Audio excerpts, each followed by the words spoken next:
Que a oposição também está se sentindo à vontade com o PL da anistia, porque esse é o assunto que a gente vai tratar aqui com a Isabel Mega.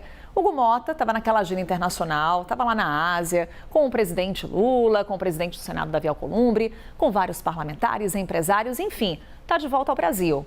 E aí, enquanto ele estava viajando, a oposição estava por aqui se articulando. Quer o avanço daquela proposta da lei da anistia aos condenados pelos atos de 8 de janeiro. O que nesse momento a oposição deve trazer de boas-vindas a Hugo Mota, hein? Um placar, Carol. Já tem um placar e é um baita placar, viu?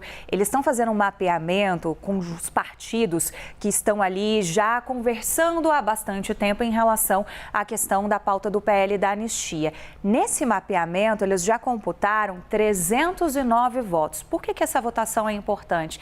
Se fosse uma PEC, eles já teriam um voto a mais do que o necessário para aprovar uma PEC, que é 308 votos. Então, esse placar tem sinalizado para eles que boa parte da Câmara dos Deputados está interessada em fazer essa discussão e em endossar o apoio ao projeto de lei da anistia, que é a principal reação do bolsonarismo em relação ao julgamento lá no Supremo Tribunal Federal. Então, quando a oposição, o PL, no caso, que é quem a gente está falando aqui, traz esse placar folgado, está contando com votos do Centrão, com certeza. Com certeza. E a gente tem esse mapeamento que foi repassado aqui pela liderança do PL na Câmara dos Deputados, Carol, para te dar algum exemplo, né? Por exemplo, a própria bancada do PL, eles têm 92 parlamentares, adesão de 100%, 92 votos já vai para a conta.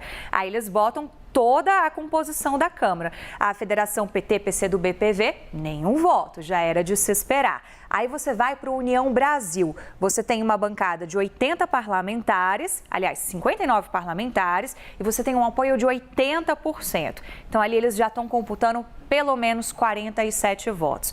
Partidos do Centrão, né? PP, você tem uma bancada de 49 parlamentares, um apoio de 90% da bancada do PP. E o PP tem um ministério, que é o Ministério do Esporte, com o ministro André Fufuca. Então, mesmo sendo uma base, é uma base peronomútil, porque conversa muito ali com esse grupo dos bolsonaristas também. Eles já computam uma adesão de 44%. Então, eles foram fazendo isso partido a partido para chegar justamente nesse placar de 309 parlamentares. Amanhã, eles vão ter essa reunião com o presidente da Câmara, Hugo Mota, para que, de fato, eles possam chegar para ele e dizer: Hugo, enquanto você estava no Japão, a gente estava aqui, ó, recolhendo apoio, fazendo reunião e a gente chegou nesse placar. Qual que é a tendência, Carol? Hugo Mota se elegeu com o apoio da esquerda e da direita. O que é um fator de dificuldade para ele, né? É, porque em algum momento ele vai ter que sair de cima desse muro que ele construiu para ter esse apoio maciço da casa, né? Ele teve um apoio muito expressivo.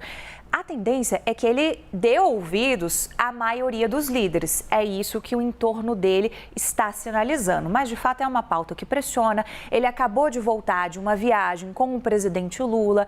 Ele tem uma simpatia com Lula. Lula tem uma simpatia que é recíproca com ele. Então, fica ali uma saia justa e esse é o principal desafio dele, né? Ver como é que ele vai identificar o caminho dessa matéria. Se ele vai, por exemplo, pautar a urgência, que garante justamente você já colocar em pauta no plenário da Câmara dos Deputados, se ele vai indicar para uma comissão especial, que foi o que Arthur Lira fez no passado, para esfriar o debate, era uma outra estratégia, essa comissão nunca chegou a ser instalada de fato. Agora, Isabel, além desse placar, PL pode trazer também uma ameaça nessa conversa com o Hugo Mota? Olha, se você não pautar a urgência, se você não pautar o projeto, as votações na Câmara dos Deputados ficam obstruídas. Carol, na semana passada, inclusive, eles fizeram isso ao longo do processo lá no Supremo Tribunal Federal. Eles trabalharam com a obstrução. Acabou que não deu muito certo, a pauta continuou, mas era uma pauta amena, a gente não tinha o presidente da Câmara guiando a pauta, mas eles tomaram um cuidado, Carol, porque o vice-presidente da Câmara é do PL, é o Altineu Cortes do PL do Rio de Janeiro. Se eles quisessem acelerar, já apostar por tudo ou nada, na ausência de Hugo Mota, eles poderiam ter encaminhado essa discussão. Por uma questão de lealdade, essa palavra foi utilizada pelas lideranças do PL. A estratégia é a seguinte: vamos na conversa, vamos esperar Hugo Mota retomar, a gente vai conversar com ele, levar o posicionamento da maioria dos líderes e deixar a decisão com ele.